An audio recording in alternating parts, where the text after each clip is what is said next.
নিয়মিত রেগার কাজ এবং রেগার মজুরির দাবিতে সড়ক অবরোধ রেগা শ্রমিকদের। আমবাসা কমলপুর সড়কের ঠাকুরপল্লী এলাকায় সড়ক অবরোধে বসে কুলাই গ্রাম পঞ্চায়েতের অধীন রেগার শ্রমিকরা। শেষ পর্যন্ত আমবাসা ব্লকের ভিডিওর আশ্বাসে সড়ক অবরোধ মুক্ত হয়। নিয়মিত রেগার কাজ এবং রেগার মজুরির দাবিতে সড়ক অবরোধ। আমবাসা কমলপুর সড়কের ঠাকুরপল্লী এলাকায় সড়ক অবরোধে বসে কুলাই গ্রাম পঞ্চায়েতের অধীন রেগার শ্রমিকরা। রেগা শ্রমিকদের অভিযোগ, তারা প্রায় প্রতিদিন রেগার কাজে গিয়ে হয়রানির শিকার হচ্ছেন। ইন্টারনেট সমস্যার কারণে তাদেরকে সমস্যায় পড়তে হচ্ছে। রেগার কাজে যাওয়ার পর দুবার ছবি তোলা হয়। প্রথমে কাজের শুরুতে একবার ছবি তোলা হয় এবং কাজের শেষে পুনরায় ছবি তোলা হয়। শ্রমিকদের অভিযোগ, 10 দিন কাজ তাদের জন্য বরাদ্দ করা হলে তারা কাজ করতে পারেন 4 থেকে 5 দিন।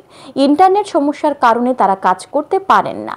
অনেক সময় দেখা যায় কাজের শুরুতে ছবি ঠিক তোলা হয়েছে, কিন্তু কাজ শেষ করার পর ইন্টারনেট সমস্যার কারণে ছবি তোলা যায় না, ফলে তাদেরকে সমস্যায় পড়তে হয়। এই সমস্যা নিরসনের জন্য এদিন তারা সড়ক অবরোধে সামিল হয়েছেন।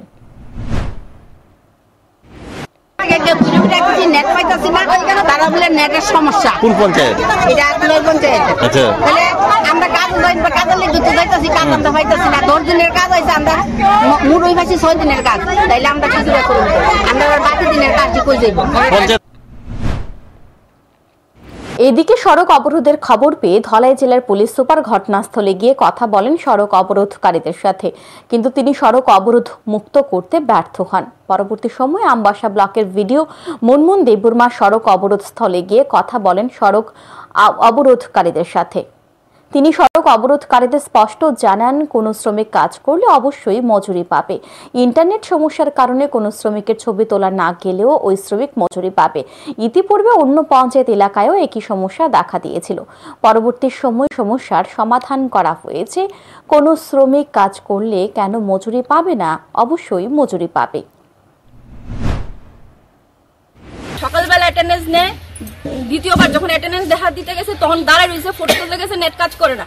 তার মানে কি তার পেমেন্ট হয়েছে না? এমন তো না, পেমেন্ট হয়েছে।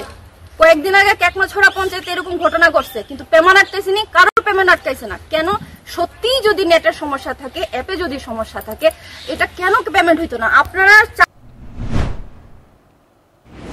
ভিডিও মুনমুন দেববর্মার কাছ থেকে এই আশ্বাস পাওয়ার পর সড়ক অবরোধকারীরা সড়ক অবরোধ মুক্ত করে দেয়। এদিন সড়ক অবরোধের ফলে রাস্তার দুপাশে আটকে পড়ে বহু যানবাহন। হয়রানির শিকার হতে হয় যাত্রীদের। Bureau report, news today.